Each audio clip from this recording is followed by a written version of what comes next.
All right. So we're going to start with Melissa just doing a quick review of what the first 3 workshops were. All right, so quick review. We started with right beginnings and building a healthy family identity. As we talked about, it is important to have a strong marriage because a strong marriage equals a strong family. And everybody's on board with building a healthy family identity. Your kids, you, dad, mom, you're all on board for this family. And you, as we explained before, like Eric would say so often, like, you guys, we have the best family in the world. And he's like, we didn't say that in a prideful way, but each of you should have the best family in the world, you know? Your kids should believe in that. Yeah, exactly. And then the next workshop we did training your child's heart, and that's where we talked about building your kids' moral warehouses, because they start empty with morals, and you need to plant those morals into their warehouses, so to speak, so that when a situation arises, they can determine if that moral attributes in their heart, then they're going to retrieve it and act accordingly. If it's not there, they're just going to be like, and not act accordingly. We also talked about, with training your child's heart, explaining the why behind your instructions, and that's when they start to realize, like, oh, this is why we do that, so that you don't just raise these robots that are like, I'll just do this because mom and dad told me to, and not that it's in their heart and it's the right thing to do. And then the next workshop, we talked about character development. And that was when we really focused on teaching your children respect for authority, parents, the aged, peers, property, and nature. Yeah. So we covered all those topics the last time. So now we're going to move on to principles of obedience and discipline with encouragement. Good. Yeah, and the second workshop was training your child's heart. I think if there's one key theme throughout the entire Growing Kids God's Way curriculum, it's that. It's the whole concept of training your child's heart. And we're going to actually see today that that's a very key theme throughout obedience and disciplining our children. So today we're going to talk about obedience and discipline with encouragement. Discipline is kind of an exciting thing for parents to learn about. It's like, finally, what do I do with my wayward child? How do I fix this? How do I fix that? And there's a lot of excitement about that. But really, before we can explore God's design for disciplining our children, we really need to have a clear understanding of what is godly obedience. What does scriptural obedience look like? Because that's our goal. And anytime you want to pursue something, whether it's in athletics or academically, you got to have your goal. What am I going for? And then you kind of know how, then you can come up with your plan. Mm-hmm. So first we're going to talk about our goal, which is godly obedience. So principles of obedience. This is really a cool quote here. The joy of the parent, child, and sibling relationships relates directly to the quality of moral virtue reigning in the heart of each family member. So that's kind of just a really big picture statement about what a godly family looks like. And again, it gets back to the heart of each family member. So I'm going to read it one more time. The joy of a parent, child, and sibling relationships relates directly to the quality of moral virtue reigning in the heart of each family member. And can you just see that? I mean, if your family every member of your family has a heart that's filled with moral virtue, it's going to be a beautiful thing. It's going to be a godly family, and it's going to bring joy to the parent-child relationship and also the sibling relationships. But as parents, how do we develop these moral virtues in the hearts of our kids and in our families? Well, one important way is through having a consistent standard of obedience. That's definitely a moral virtue, is we all have the same standard of obedience within our family. And this is biblical, and here's 2 scriptures that show how biblical it is.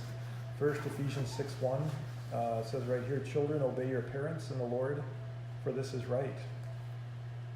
Colossians 3:20, children, be obedient to your parents in all things, for this is well-pleasing to the Lord.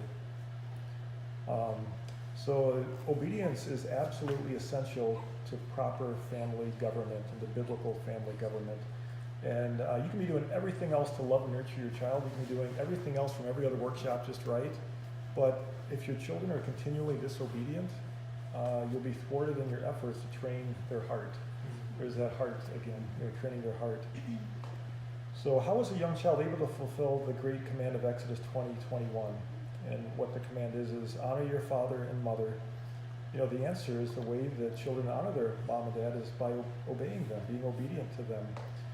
And as our kids mature and as they grow, it's a beautiful thing to watch, but their obedience to their mom and dad, it kind of transitions from initially it's out of duty, and then it gradually moves into submission, more of a relational thing where they are no longer obeying just because I'm your dad and I said you got to do it. And now it's like, I respect you, I trust you, we have a relationship, and I want to obey you out of submission to you. And that's a cool thing. That transition usually happens around age 12 or so. It takes a long time. But just one thing to encourage you, now is a critical time when your kids are young. I just saw a neat video this past week about, just parenting teams, and they talked about the sowing and reaping and rules and relationships. And, teens, there's got to be a relationship before they're going to follow your rules. And if it's all rules without relationship, there's going to be rebellion there. So how do you get that relationship? It's right now. It's the age of your kids right now. It's the sowing and the reaping. When they're younger, you're sowing into that. You're gaining their respect, their trust, building relationships with them. And then if you really do that intentionally, do it well, when they are 12 years and older, you're going to be reaping. You're going to be reaping the fruits of that work. Work sounds like a negative thing, but it's a good thing in this case, where you can actually have a relationship with them. All right, so back to the outline here. Training to the standard. There will be many times when your child will reject or strongly oppose your reasonable instructions. And what do when that happens? Well, the first thing is you really want your kids, when they're old enough, to really know what true obedience looks like, what biblical obedience looks like. And there's 4 characteristics. First of all, it's immediate. Next is complete. It's without challenge, and it's without complaint. So immediate means you tell them to do it, and they do it the first time. Secondly, they do it completely. You tell your child, put your clothes away. They don't just put half them away, or 3/4, they put them all away. Third is without challenge. Why do I need to do this? I didn't put this here. Why do I need to put it away? You want to have it without challenge. And finally, without complaint. It's too cold outside, or I don't want to, or I'm too tired, or complaining. So, as parents, this is our goal. Now, this sounds like it might be something that's unattainable right now, but let me tell you it is. And when it happens, it is absolutely beautiful. When you tell your child, put your clothes away, and you tell them once, they don't challenge, they don't complain, they do the whole thing, and it's really a beautiful thing.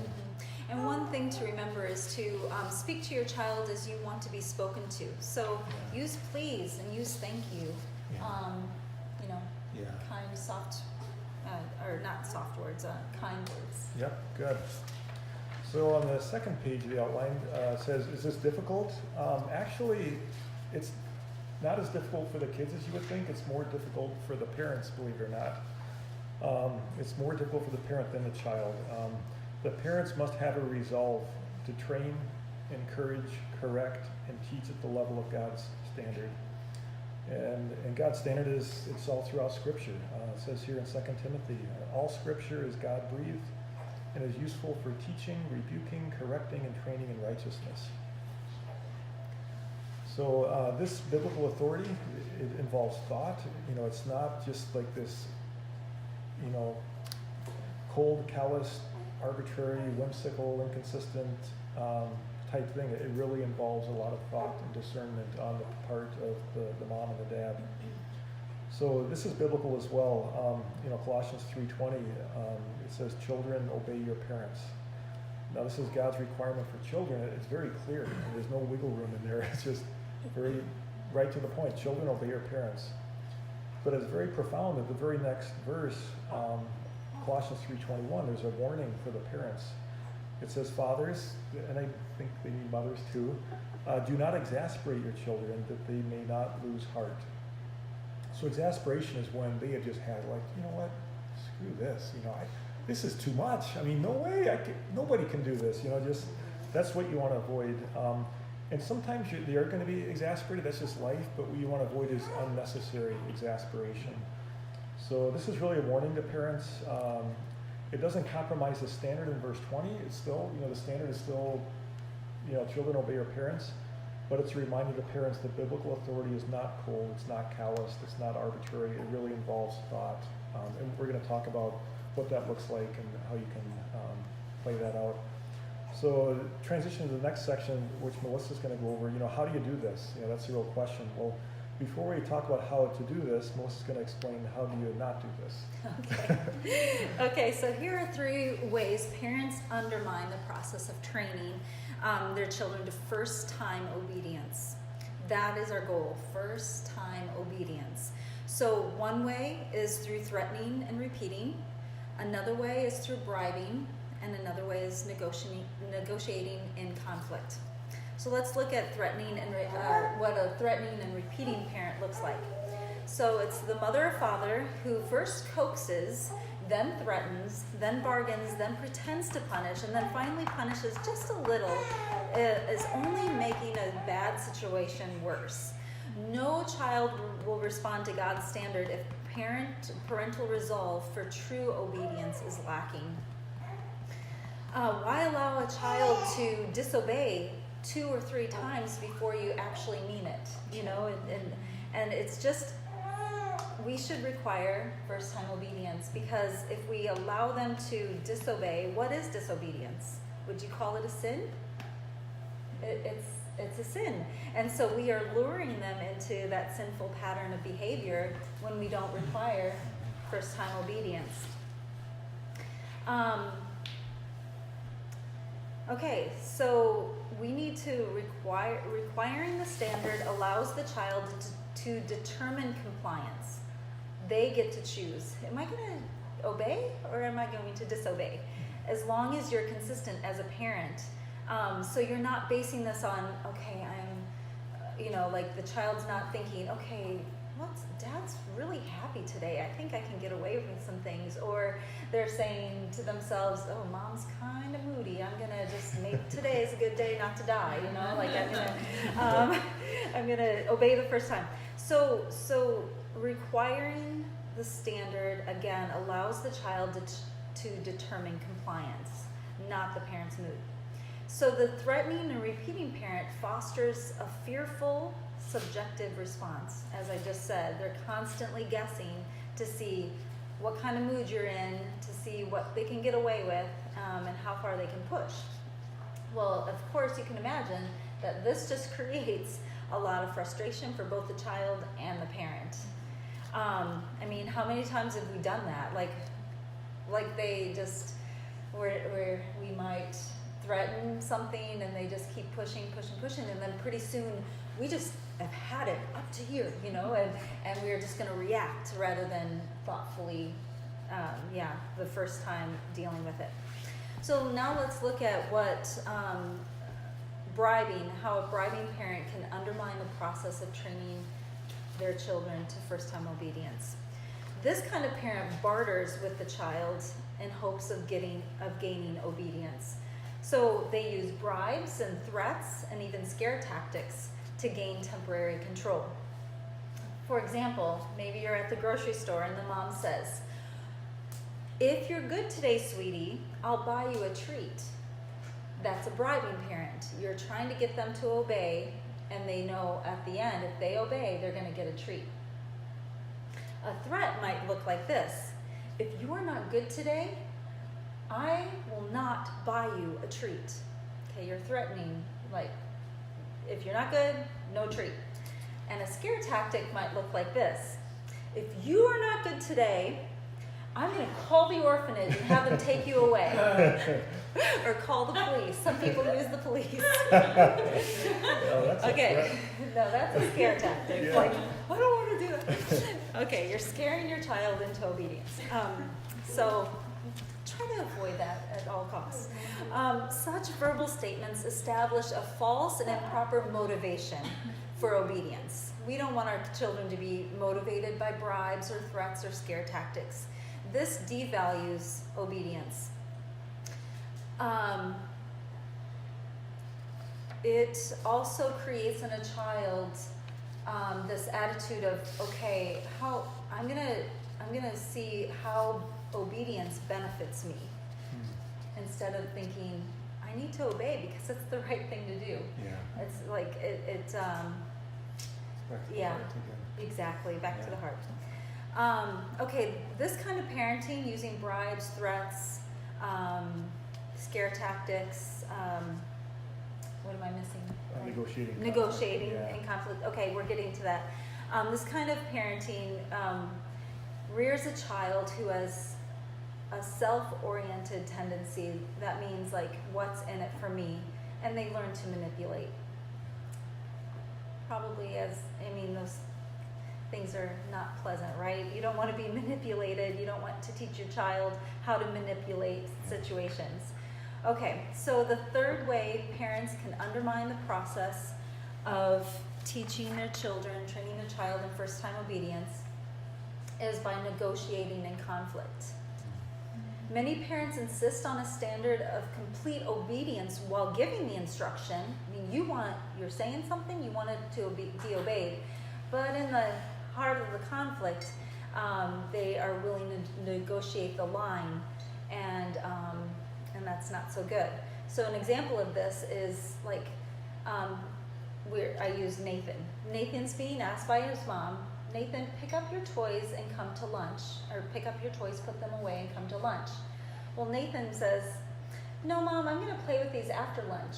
And she then addresses, no, Nathan, I want you to put them all away before lunch. And so he puts them all away except for 2 trucks he brings to lunch with him. Okay, so the issue is not whether or not bringing the trucks to lunch is good or bad. It's how she goes about now negotiating this. Like, she's told him to put all the toys away and come to lunch twice. You know, she said it and then he rebutted, and so she then, in the heart of the conflict, thinks, maybe it's okay for him to have 1 truck, and he's allowed to keep 1 truck with him at lunch. Well, okay, is that good or bad? Well, it's just going back to teaching the child, like, okay, my instructions were to put all the toys away, and he decided on his own to bring 2 to lunch. And so what are you teaching the child? Like, you're teaching that in the heart of the conflict, they may win if they choose to, maybe cross that line a little bit into that disobedience of not following the instructions all the way. Yeah. So we just want to not be characterized by negotiating in the heat of the conflict, or straying from your original instructions. Is it going to happen sometimes? Yep. But are you characterized by it? That's what you want to avoid. And that's with anything. You want to choose your battles wisely, and that's where thought comes into the process of everything. And so you just want to just think, okay, is this a battle is this the hill I want to die on today? Is this a battle worth fighting? So do we bribe sometimes? Do we threaten sometimes? Do we negotiate in conflict at times? Yes, we all do. It's going to happen. But, but what we want to avoid is that we're not characterized by it. We want to, because we're not going to be perfect parents. There's no such thing, right? And and if you're characterized by it, it's going to affect your child's heart. It's getting back to heart training, and if that's what they're being brought up and being threatened and bribed and always repeating and negotiating conflict, their heart is going to really grow into a manipulative heart that feels that they always win, they get their way, and they're going to really miss out on God's instruction to children, obey your parents. Yeah. So the goal is to not do these things, but if you catch yourself doing them, then think, I should have handled this better. Don't, and then handle it better the next time. Yeah. Kind of thing. So don't beat yourself up too yes, much. Jess. I have a question because I'm listening to you and I'm like, oh my gosh, this is like every conversation with children, especially Abs. So I've started something where, because I've noticed really likes to do the arguing, the negotiating, which is probably because I screwed her up. And so because of that, I've started saying, I'm not arguing with you about this, obey what I told you to do. And then if she doesn't, you know, which again, it's like repeating and stuff, but it's like, all right, if you don't listen, I'm going to spank you, and then I have to follow through with that. So that's kind of what I started doing. It's like a lot less like blah, blah, blah, blah, blah. It's more, but I don't even know if that's good. So No. I mean, it's seeming to be a little bit more effective, but we're definitely, and I know she's not even 5 yet, but like still, I feel like we're so far from that first time obedience. Like sometimes she shocks me. And she actually does it, or she's like, okay, mom, and then I'm like, who are you? You know. And that's You exactly. at your guns. I know. I'm like, Yeah, you're ready for it. and then Yeah, and when the shock happens, we'll talk about this Do the more, but praising. the praising, Yeah. like, Abs, that's so great that you listened to mommy the first time. That is Yeah. what we're going for. And maybe you'll eventually move to where you're not telling her, if you don't obey this, Right. she'll know, if you don't obey, this is the consequence. Yeah. And it's no guessing. Yeah. And you don't even have to say it.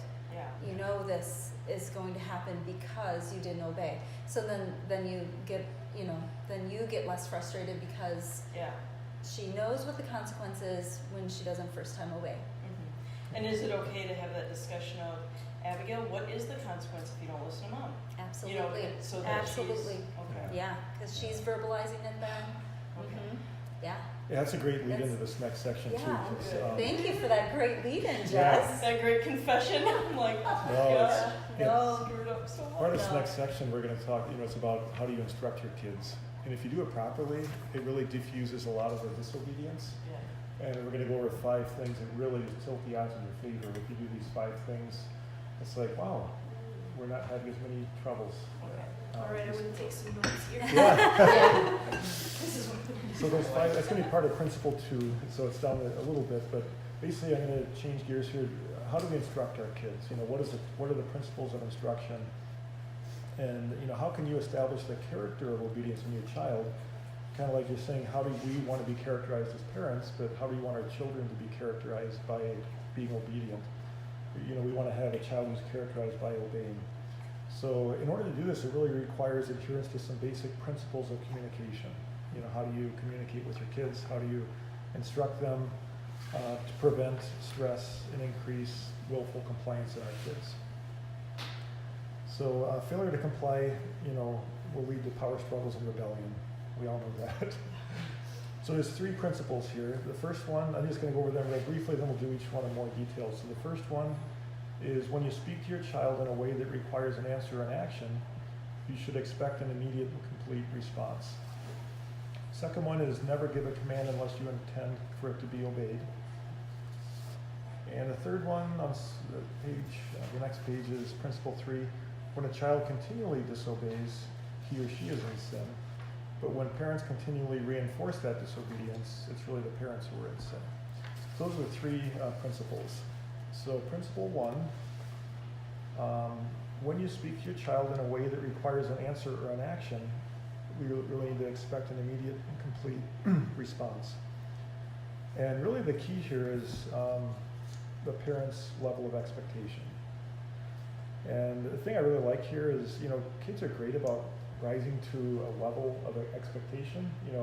Wherever you set the bar, it's like, as long as you're consistent with it, kids are incredible. I mean, over time, it's a process. It doesn't happen immediately overnight. But if you know what the standard is in your home and you're consistent with it, it's really not as much of an issue for the child. It's an issue for the parents, mom and dad being on the same page.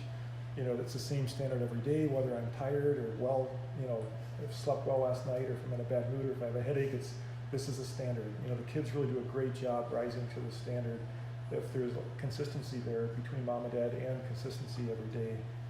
So children will rise to whatever level is expected and encouraged. But also, same thing with the bar being up here, if you expect little, that's exactly what you're going to get. Kids are smart. It's like, wow, okay, the bar is down here. That's exactly what they're going to get. So if you agree on where you want the bar to be, ideally, with that true obedience, immediate, complete, without complaining, without challenging. It's going to take consistency with that. So principle 2, this is where the real meat of this part is. We'll go over those 5 different techniques. So principle 2, never give a command unless you intend for it to be obeyed. And when giving instructions, say exactly what you mean and mean precisely what you say. If you think of this, there's really no better way to teach your child not to obey, and you really can't teach them not to obey, than if you just give them instructions all day long you don't really intend to enforce.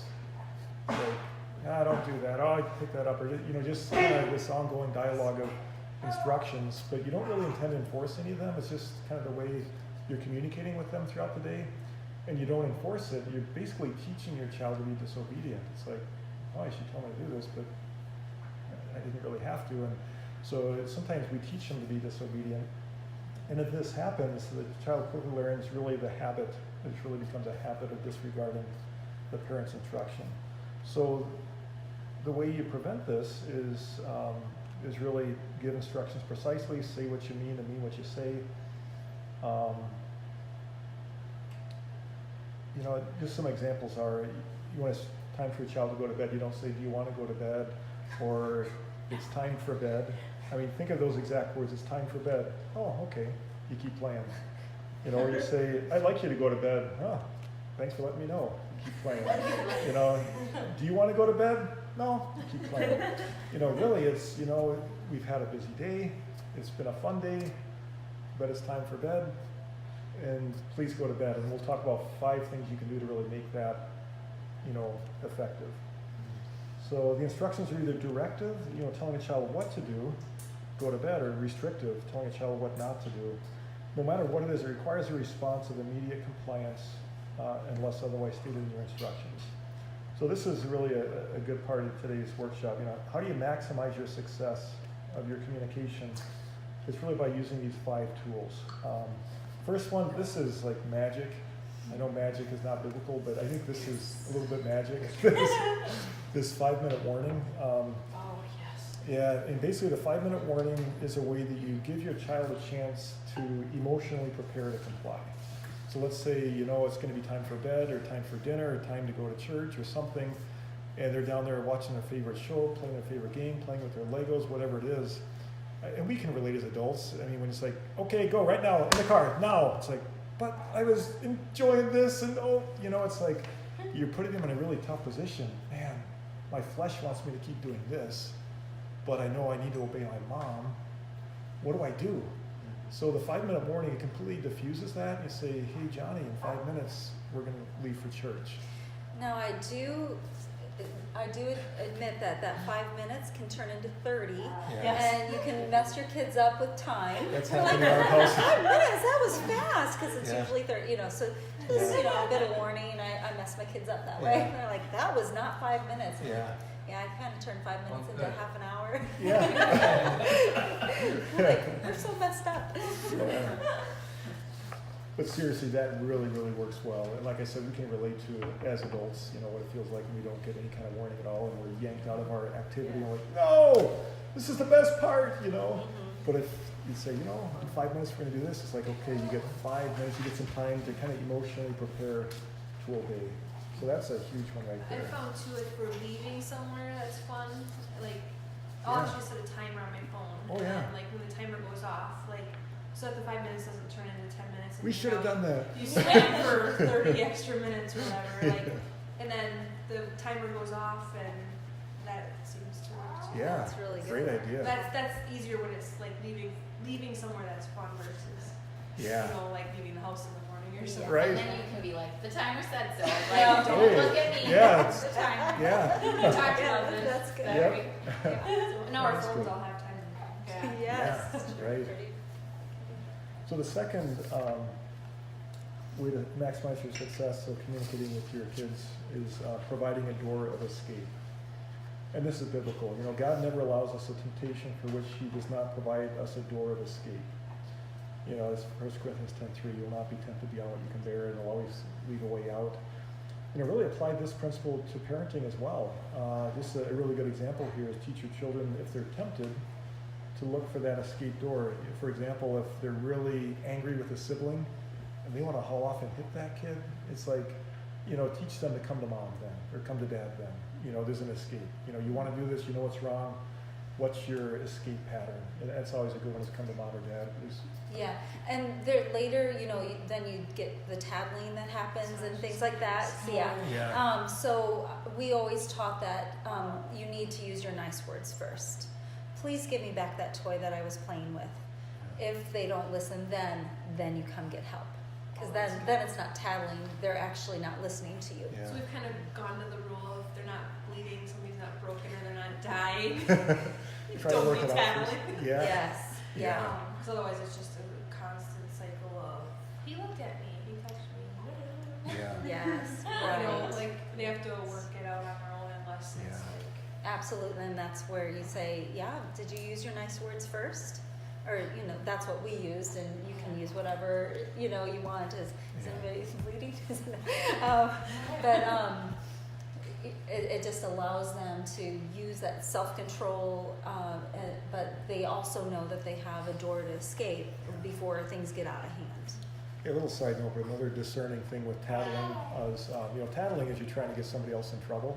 Mom, guess what he did? And you can see it in their eyes. They you can just see the eyes are the window to the heart. You can kind of see their intention. They want to get their sibling in trouble.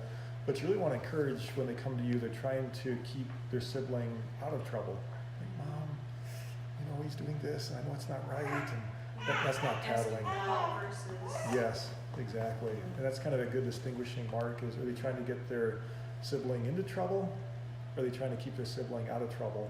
And you can kind of see through their eyes the way they're presenting, where their heart is in that situation.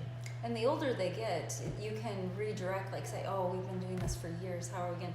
All it takes is having a family meeting and saying, for years we've done it this way, and now we want this, you just explain what your new expectation is and say, if it's something drastic, and you need to apologize for something, like we've done so much apologizing and asking for forgiveness from our kids through the years, because we're just like, that's a big question, is how do we change things? Well, you just say, we learned something new, and we're sorry that we've done it this way, but if it requires a sorry or forgiveness, if not, just say, but now we're going to do it this way, and this is what we expect, and then have grace. Our God has grace with us, so as you're learning something new, there's always grace, but also not so much that you're taking 2 steps back and not stepping forward. Good. All right, so the third way to maximize your success is just remember the context. And this goes back to trying not to exasperate your child unnecessarily. First obedience is great, but you don't want to become legalistic in this either. And this is where it's really important to remember the context, because you might judge the right actions wrongly, or you might judge the wrong actions correctly, that it was the right thing to do. And basically, it's just important to look at their heart with this too. Just an example of remember the context. There's an example in the book where there's a boy, these 2 brothers shared a room together, and the dad said, he's like, his son kept getting out of bed, you need to stay in bed until you get up in the morning, stay in bed. So he heard his dad's instruction, and all of a sudden his younger brother across the room fell out of his bed, and he was hurt, and he was scared, and it was dark, and he was crying, and well, here's this kid laying in his bed. His dad said, do not get out of bed. So you want to have a child who's like, you know what, my dad gave me the rule, but he's a fair dad. He knows my heart, and he knows the context. You want to have a child who has the freedom, even though he was told to stay in bed, that he can get out of bed and help his child, and then get back into his bed. So where that comes in as a parent is you give your child the instruction, and then all of a sudden you see him getting out of bed. Before you jump to conclusions, find out what the context is. And if his heart was in the right place, he was helping his brother, then have some grace, instead of being a legalistic first-time obedience every single time.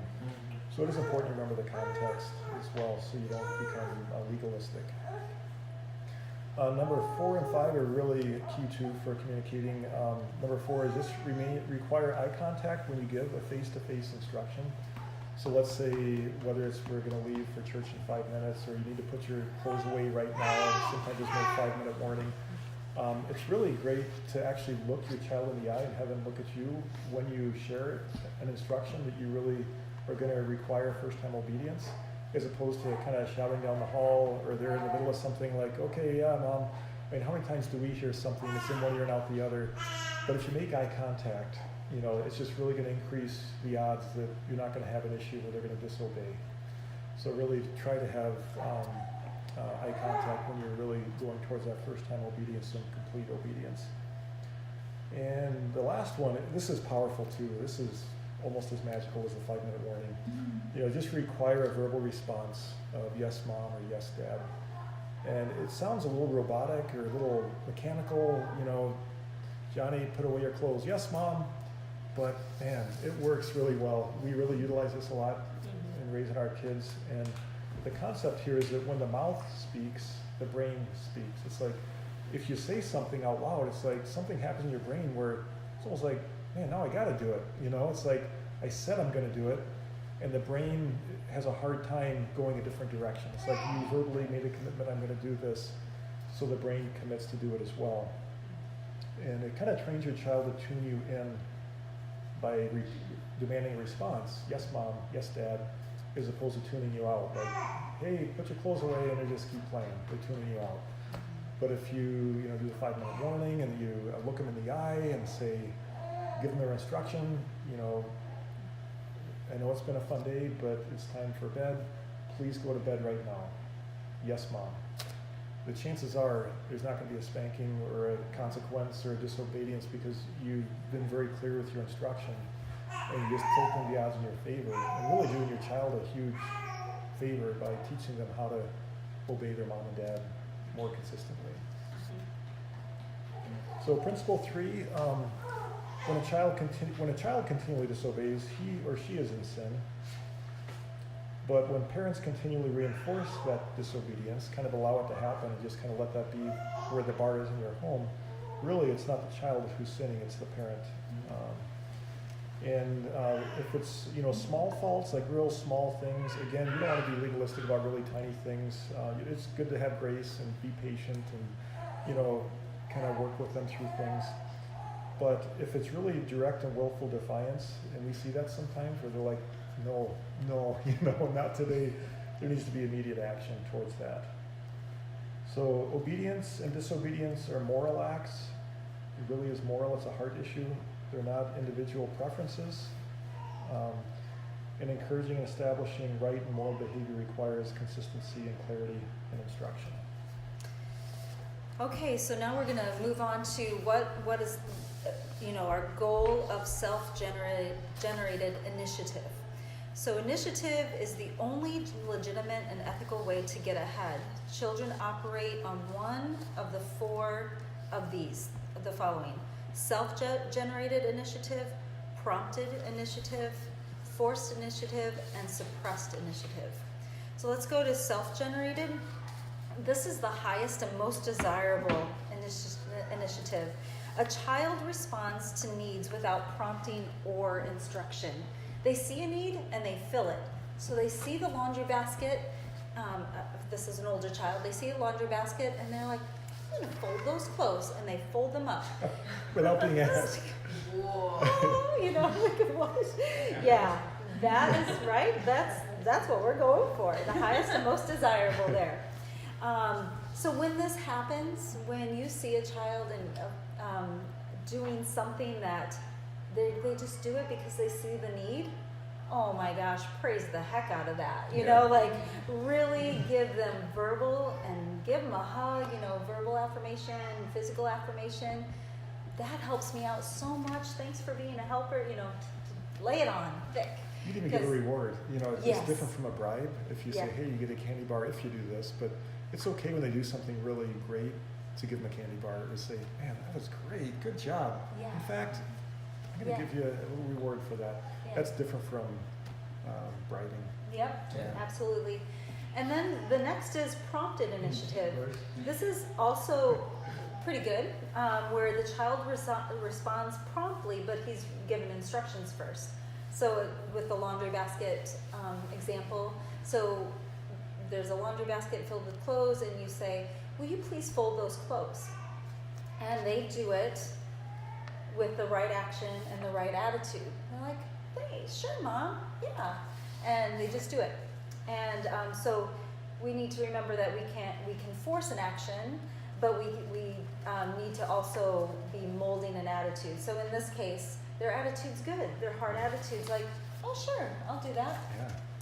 And then there's forced initiative. The child responds to instructions in a delayed fashion with a little bit of murmuring involved in that. So in this case, there's outside action. It may be right. They're doing it, but they don't want to do it. You know, they would rather not. So the attitude is wrong.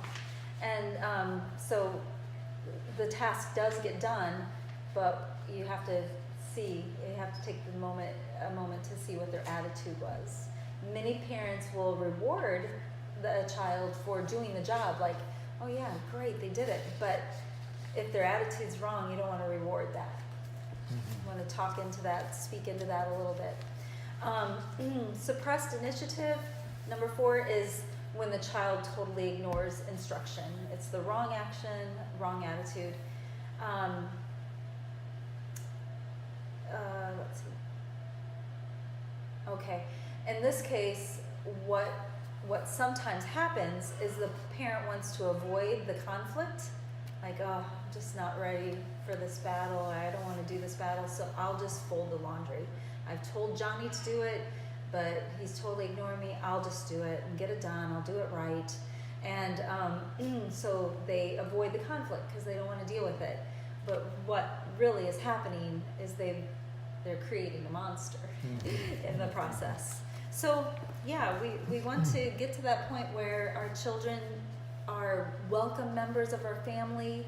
They are they see a need and they fill it. You know, that's what we're going for. Yeah.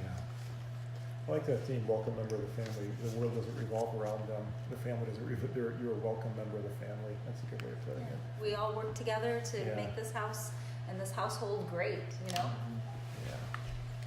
All right, so today's workshop, really 2 big parts. There's obedience, and what does obedience look like? You know, what is our goal? And then it's discipline.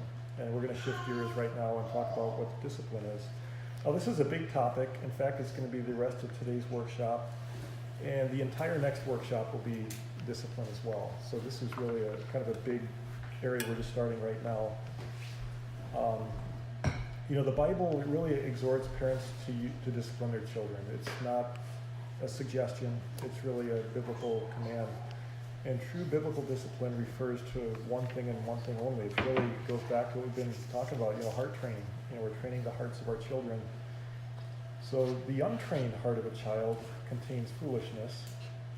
Proverbs 22:15 says, folly is bound up in the heart of a child. So unfortunately, we're all born that way. We're born with folly bound up in our hearts. You know, we don't need to go looking for it. It's there when we're born, according to Proverbs 22.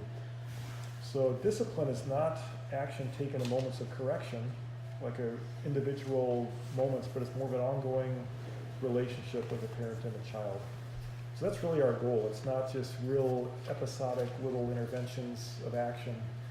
We want to have more of this ongoing relationship, like a lifestyle of discipline with our child, between the parent and the child.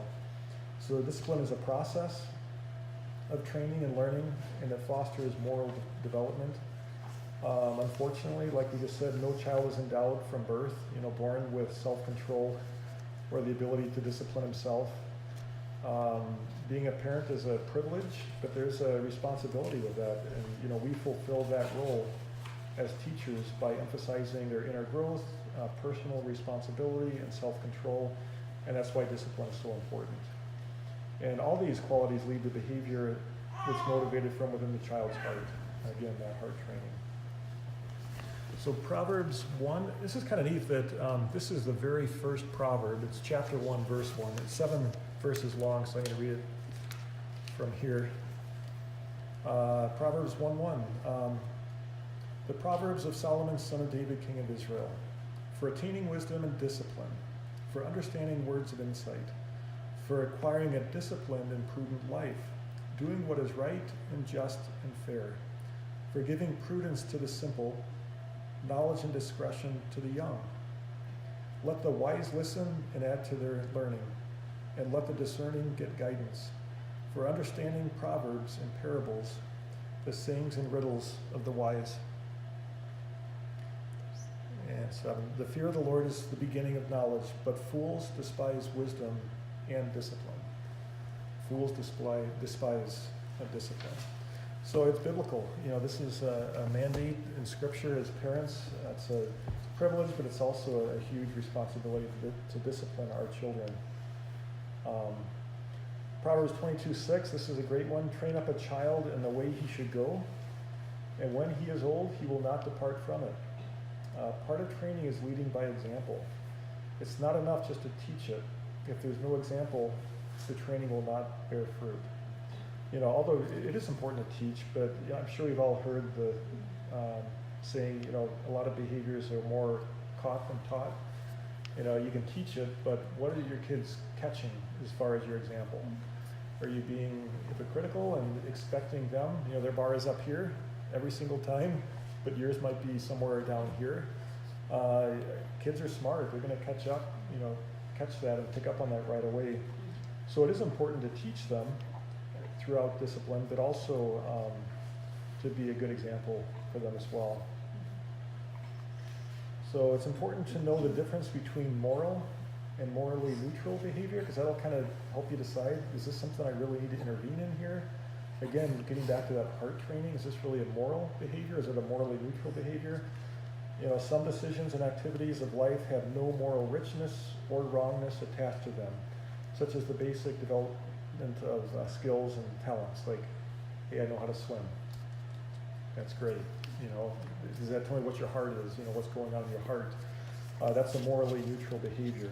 Kind of a neat one that Tim, your parents taught me once was, just dealing with parenting teens, and I remember them saying that your brother Nate had a ponytail for a while, or long hair, and I love the way your mom said it. We let him wear it. I mean, it's not morally wrong to have a ponytail, and that ties right in. It's morally neutral. You pick your battles. How is Nate's heart? That's more important than what does his hair look like. And our kids had many things as far as their clothes or their hair, or things they did, or music. There are a lot of things that we just had a little discussion. We're on the same page here, aren't we? And we'd have a little powwow. And is this moral, or is this morally neutral? And just trying to really decide if it's a battle that you want to really pursue or not. Yeah. So bottom of this page, we can discipline our children in one of two ways, either through encouragement or through correction. And today we're going to discuss discipline with encouragement, kind of the positive side of it. And then at our next workshop, we're going to devote the entire workshop to how do you discipline your children through correction. So this is just a visual for you. We've talked about how to give instruction, okay? And so I'm going to be talking about skills right now. Skills, talents, and giftedness. These do differ from one another. Skills are basic to all human beings, like learning to ride a bike, learning how to swim. Talents are gifts from God, like music, being a musician, or a specific sport. Some people are good at basketball, some people are not so good. It's just, those are talents. Giftedness is a magnified talent, like Mozart, like he was gifted. So those are just the differences. Okay, so these things, skills, talents, giftedness, they often need training, okay, to get better at it. Are we born to know how to swim? Usually not. So it is important to distinguish between skill and behavior, okay? So now we're talking about skills, we're not talking about behaviors. But one thing to distinguish is learning to ride a bike is just a skill, but learning to ride a bike without running over a person's flower bed that becomes a behavior, you know, like, okay? Or learning, you're learning to swim, but you are also dunking all the kids in the pool. That's a behavior, you know, type thing. So just to distinguish. So let's look at skills first. It is wrong to treat a moral act as a skill, and it is equally wrong to treat deficiencies in a skill as moral weakness. 3 essential elements required in the development of skills. It takes patience, guidance, and motivation. So how many times have we maybe had a child practicing piano and all of a sudden you hear like they're so frustrated, you know, they just can't get it or something. Then you teach into that with some, okay, I know this is frustrating, you cannot get the song, but we don't slam the keys, you know, we need some patience here. It takes some guidance along the way, coming alongside to encourage and direct. And it takes some motivation, providing some,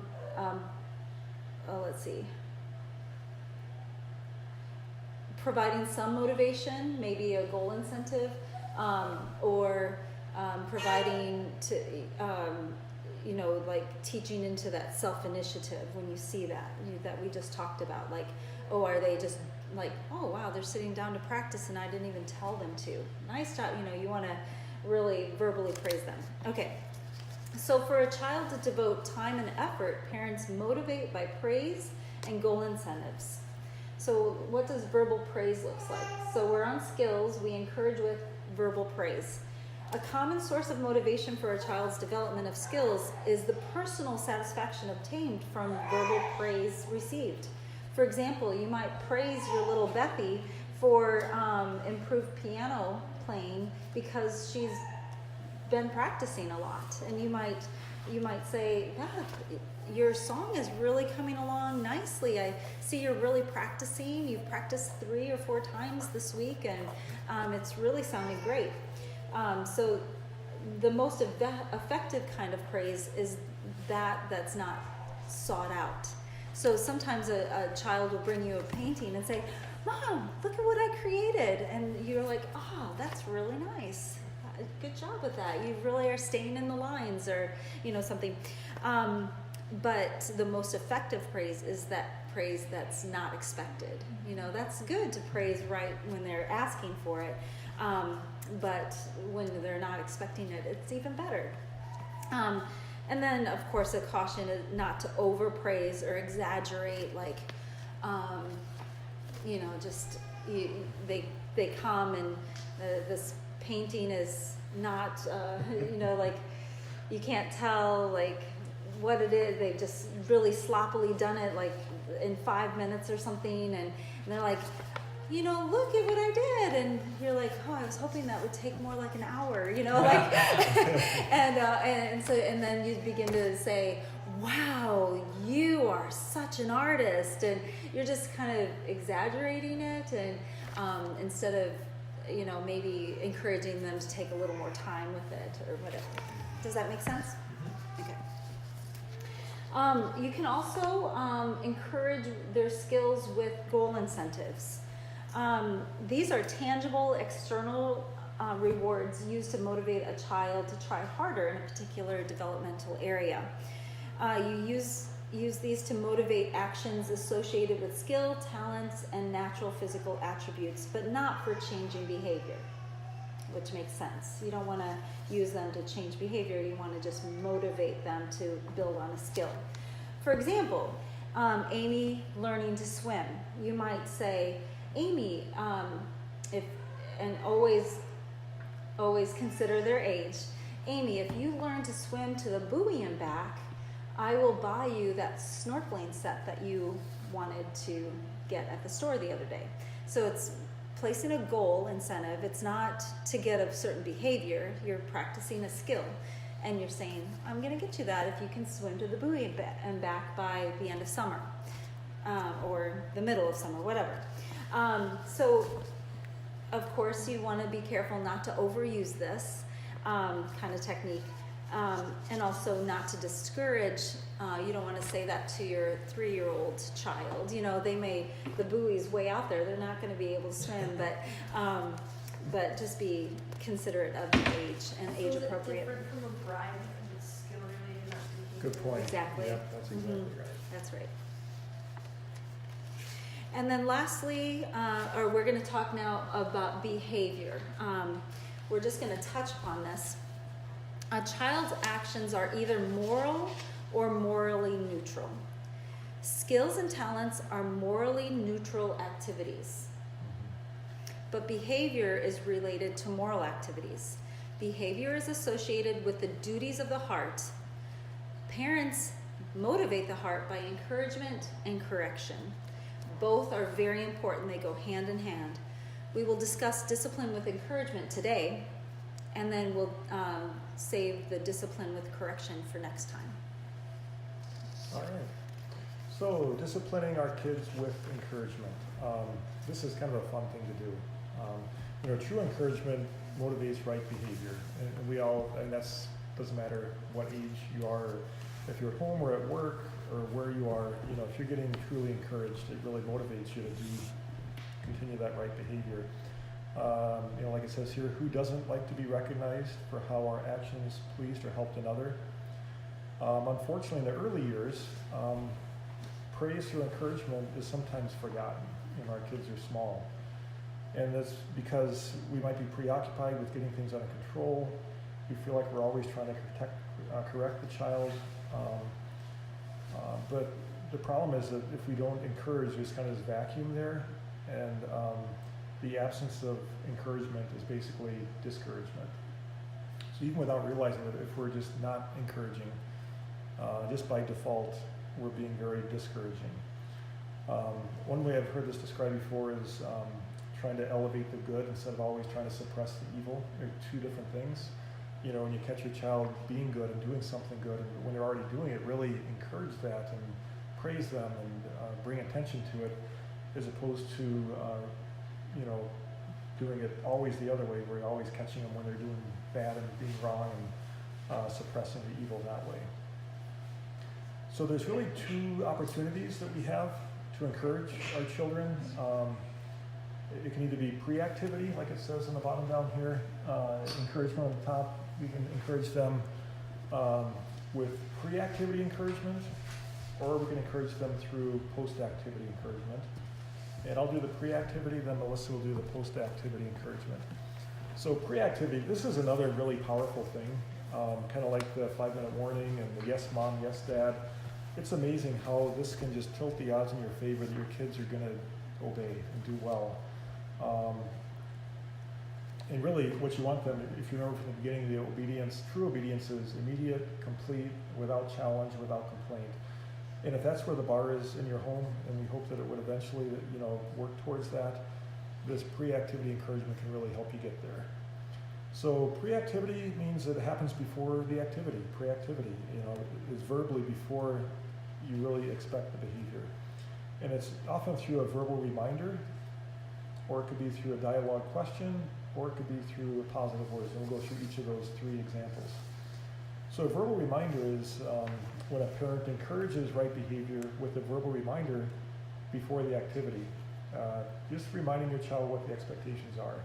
It's an example. Let's say your child has been having some difficulty when they talk to an adult, responding in a polite way. Like, how are you, Johnny? Just like look at his feet. It's like, you're just trying to teach them to look in their eyes and say, I'm good, I'm doing fine. And even if you can, how are you? A response. So let's say you're working on that specific thing and you're going to a setting where you know it's going to be an issue. You're going to church, or you're going to a play group, or you're going to the store. So you're in the car, Johnny's in his car seat, you're heading there, you're like, hey Johnny, we've been working on this, how do you respond when you get a compliment from an adult, or an adult says hi? And you don't ask them what to do, that's our next one, but you just remind them. Now, when we get there, what I'd like you to do when somebody says, how are you today? I want you to look in their eyes, and I want you to say, I'm fine. And that's maybe your first step. Then maybe a month later, it's like, I'm fine. How are you doing? You're always kind of adding on to it. but that's really what a verbal reminder is through that pre-activity encouragement. So the next one is when your child already knows what's expected, you've been working through this a lot, and it's called a dialogue question. So at this point, the child tells you what is expected. So now Johnny's in the car seat, you're going to church, you're going to play group, and hey Johnny, we're going to be at church today or play group. Would you mind telling me, what you are to do when an adult comes and says hi to you? And then you let them tell you, they respond to your dialogue question.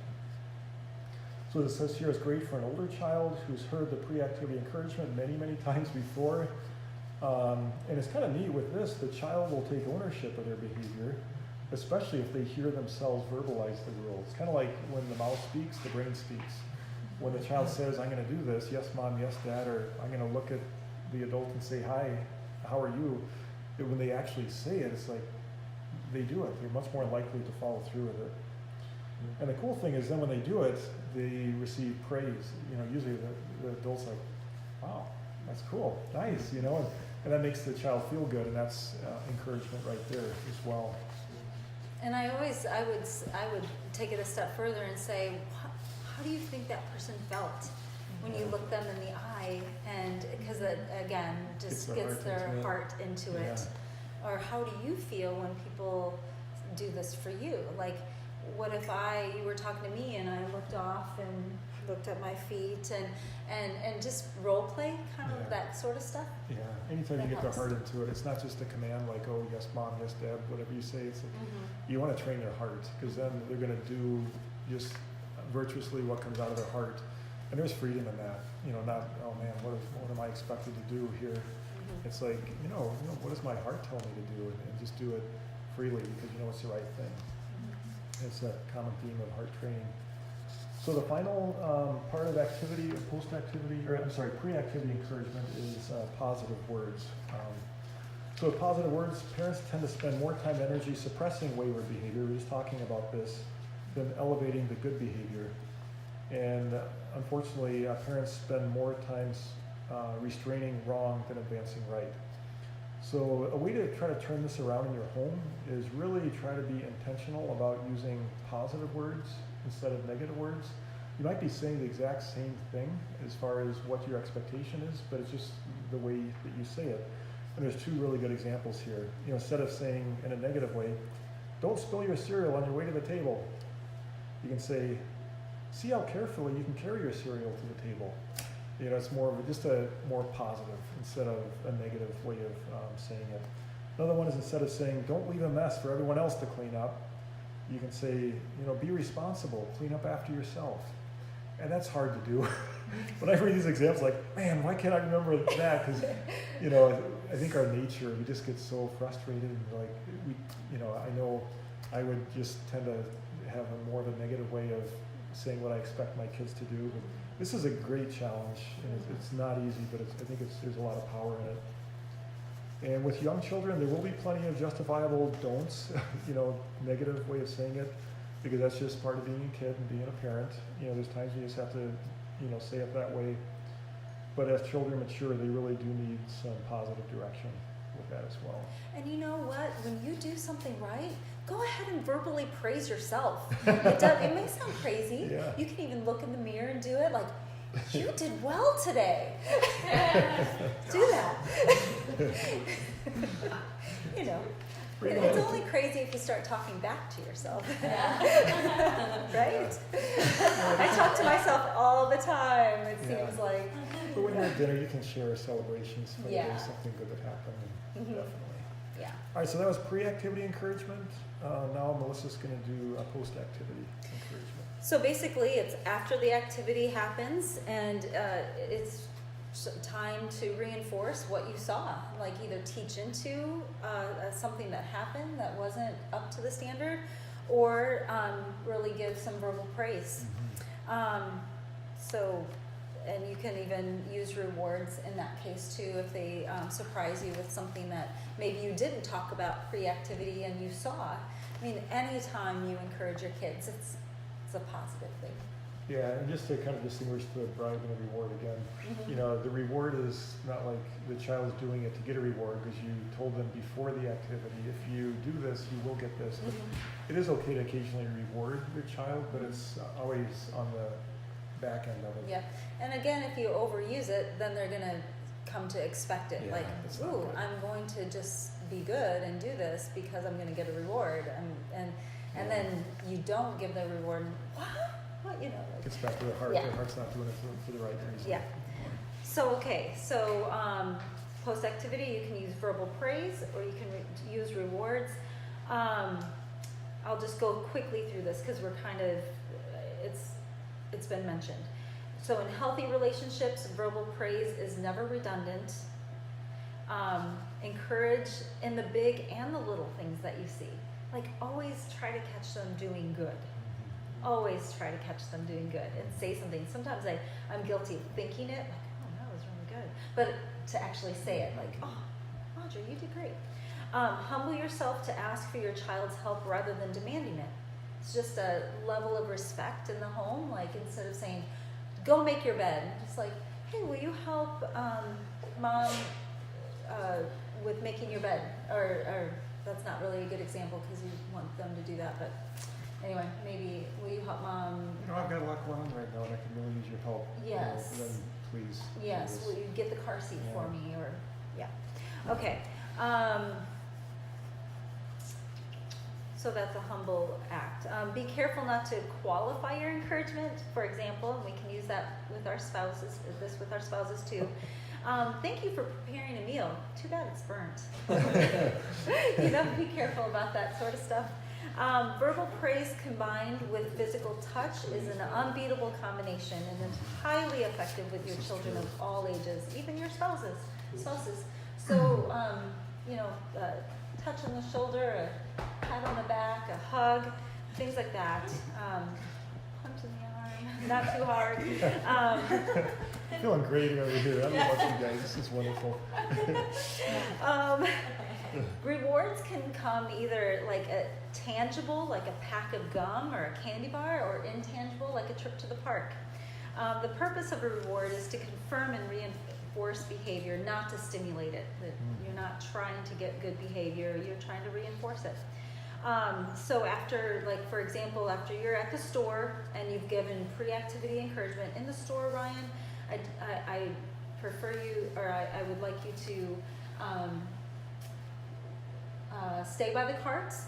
I would only grab the groceries that I'm asking you to grab, and be kind to the people that are around you. Okay, the pre-activity encouragement. And then after Ryan's at the store and he's done exceptionally well, you say, Ryan, today I'm going to buy you a candy bar because you were awesome today in the store. You followed all my directions. So in that case, again, don't overuse it, but it can, and it's only a bribe when you say, if you're good today in the store, I'll buy you this. It's an unexpected gift at the end for Ryan, who did exceptionally well in the store. I have a question. So say you have 3 kids in the store, Yes? and Ryan behaves and the other 2 don't. Yes. Does Ryan do you offer him a treat and then the other one's not? Like that's. It's a or delicate how do issue. you Yeah, that is a kind of, delicate you issue. know, You don't Yeah. really want to cause disgruntlement and right. Yeah. like You want Joseph to and reward one, Mason. but the other it's kind of a punishment then. Yeah. Right, exactly. Yeah. And in some cases, it can be a great example, but you know your kids well, and you, one might be particularly always getting that treat, or so, yeah. So do you think it's more encouragement to the others to do better next time, or do you think it's more too, like, I don't want to say harsh, but like, Yeah. Yeah. Or do you not mention a treat in the beginning? Like you just say, you know, kind of like going to the store, expect you to get what you know, what I asked you to get, Yeah. and that's right. it. But And then- you never mentioned a treat before, but then at the end, it's like, okay, he did really well. Yeah. Like, And do you so, use it as an example, or? yeah, Or is I he would being- say you know your kids well, and if you think that that might be a great teaching tool, you might do it not in the public eye, like right there in line, like Brian, you get to pick a treat, but your brothers don't. You might just pick what you think his favorite candy bar is, get it, and then or get home and have a particular reward, and then teach into it. Yeah, yeah, I would say maybe. So there's no shame involved. Right. Maybe verbally praise together, you know, and then maybe if it was a really incredible job that he did, maybe in private, like give him an actual treat.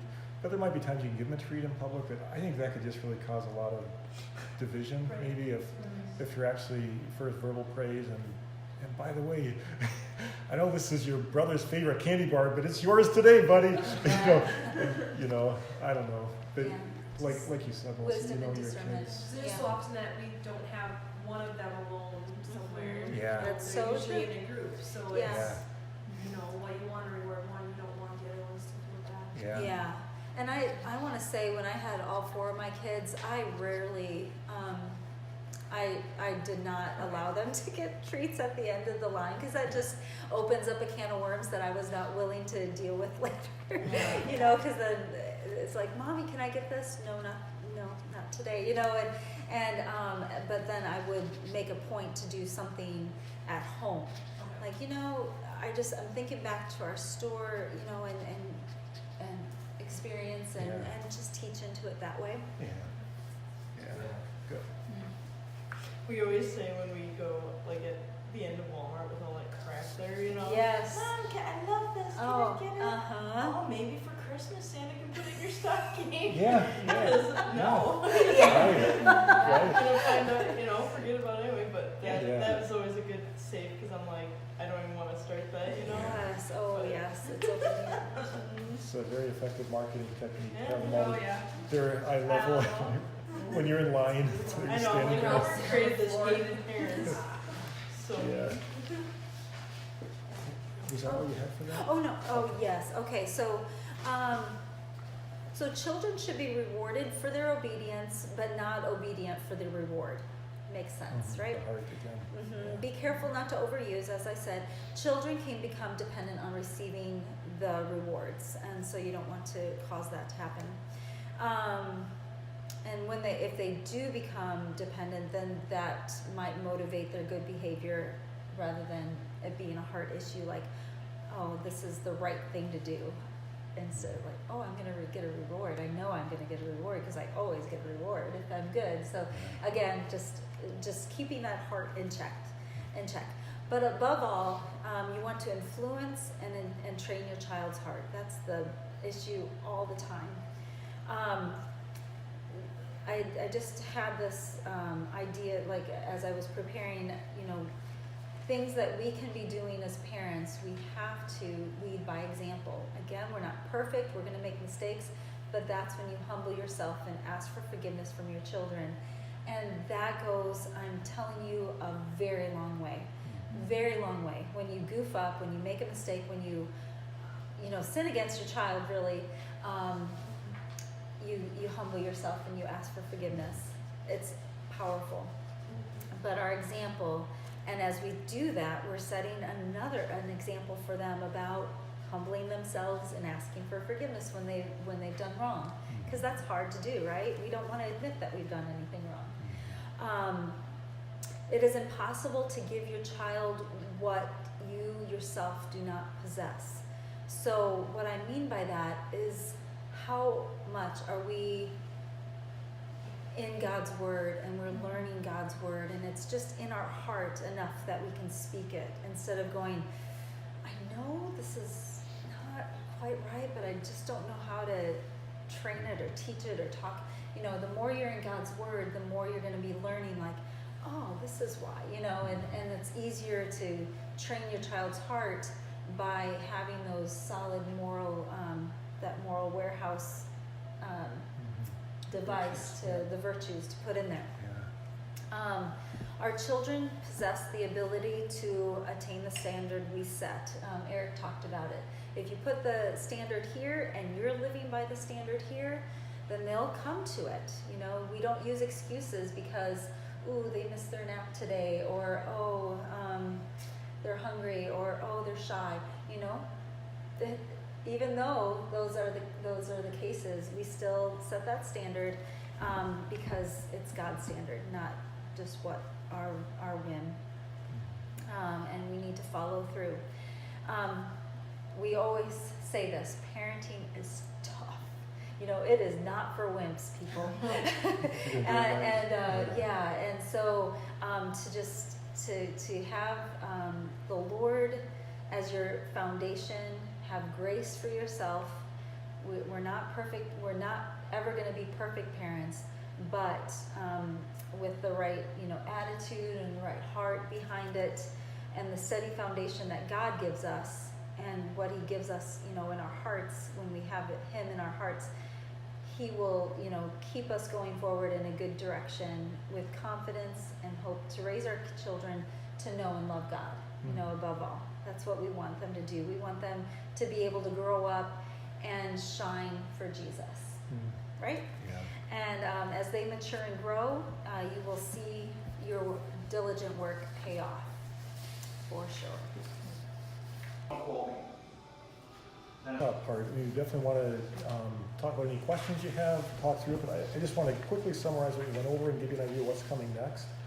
We talked about obedience. That's really our goal. True obedience, which is immediate, complete, without challenge, without complaint.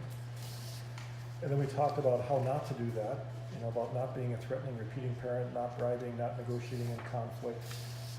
And then we talked about how you can do that. We talked about the 5-minute warning, provide a door for escape, remember the context, eye contact, require a verbal response of yes, mom, or yes, dad. And we talked about then discipline. We kind of shifted gears